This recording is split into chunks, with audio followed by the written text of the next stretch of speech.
പല വെറൈറ്റീസ് ആയിട്ടുള്ള കുറെ മോഡലുകളുണ്ട്.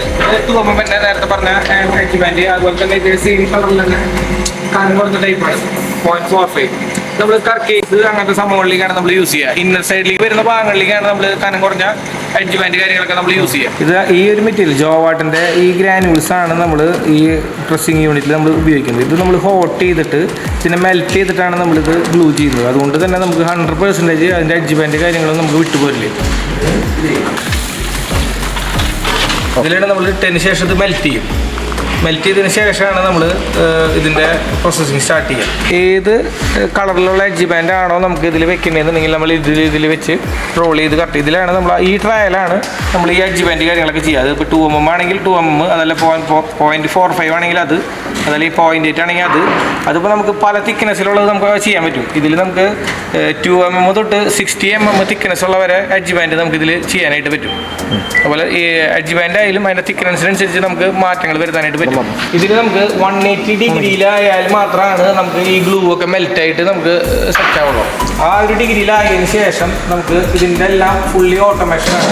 നമ്മൾ ഫുള്ള് എഡ്ജ് കാര്യങ്ങൾ ഇതിൻ്റെ ഗേജ് സെറ്റ് ചെയ്യണതാണ് ഈ അപ്പ് ആൻഡ് ഡൗൺ. നമ്മൾ ഈ വെക്കുന്ന പ്ലൈവുഡോ മൾട്ടിവുഡോ എത്രയാണോ തിക്നെസ് അതിനനുസരിച്ച് അത് ഹൈറ്റ് അഡ്ജസ്റ്റ് ചെയ്യാനുള്ള യൂണിറ്റാണ് ഇത് അപ്പ് ആൻഡ് ഡൗൺ. ഇത് ട്രാക്കർ എന്ന് പറയുന്നത് നമുക്ക് ഇതിൻ്റെ ബെൽറ്റ്, കൺവെയർ ബെൽറ്റ് വർക്ക് ചെയ്യാനുള്ളതാണ്. ഇത് അടിച്ചു കഴിഞ്ഞാൽ ആ ബെൽറ്റിൻ്റെ റണ്ണിങ് സ്റ്റാർട്ട് ചെയ്യും. അതുപോലെ തന്നെ ഇതിൻ്റെ ഗ്ലൂ ഫീഡിങ്ങിൻ്റെ ഇതാണ്. ഇത് ക്ലിക്ക് ചെയ്ത് കഴിഞ്ഞാൽ ഗ്ലൂ ഫീഡിങ് സ്റ്റാർട്ട് ചെയ്യും. ഇതിന് നമ്മൾ ഇതിൻ്റെ ഈ സൈഡിൽ നിന്നാണ്, ഇത് വൈറ്റ് കളറായിട്ടാണ്. ഇത് മൾട്ടിവുഡിലും ഡിജിറ്റലാണ്. തോംസൻ്റെ റെഗുലർ ഡിജിറ്റൽ പീസാണ്. ഇതിൽ നമ്മൾ ലാമിനേറ്റ് ചെയ്തിട്ടുള്ള പീസ്, നമ്മൾ പാനൽസ് കട്ട് ചെയ്ത് കൊണ്ടുള്ള പീസാണ്. ഇതിന് നമ്മൾ ഇതേ സെയിം ഫിനിഷിൽ നമ്മൾ എഡ്ജ് ബാൻഡ് അടിക്കും. അതിനുള്ള മെഷീനാണ് നമ്മൾ ഈ കാണുന്നത്. ഇത് നമ്മൾ എഡ്ജ് ബാൻഡാണ് നമ്മൾ ഇതിൽ യൂസ് ചെയ്യുന്നത്. തിക്നെസ് കൂടുതലാണ്. ഇതപ്പോൾ റൗണ്ടിങ് കാര്യങ്ങളൊക്കെ വളരെ സ്മൂത്ത് ആയിരിക്കും. നമുക്കിപ്പോൾ ചില കനം കുറഞ്ഞ ടൈപ്പ് എഡ്ജ് ബാൻഡിലുണ്ട്. അതൊക്കെ ആകുമ്പോൾ നമ്മുടെ കൈ, അതുപോലെ നമുക്ക് മുറിയാനും കൂടുതൽ ആക്സസ് കൂടുതലാണ്. കാരണം ഇത്ര ഷാർപ്പായതുകൊണ്ട് തന്നെ നമുക്ക് വളരെ ഷാർപ്പായിട്ട് നിൽക്കും. കൈ കൊണ്ട് മുറിയാനും കാര്യങ്ങളൊക്കെ വളരെ ബുദ്ധിമുട്ട്, പെട്ടെന്ന് നമുക്ക് കൈ മുറിയും.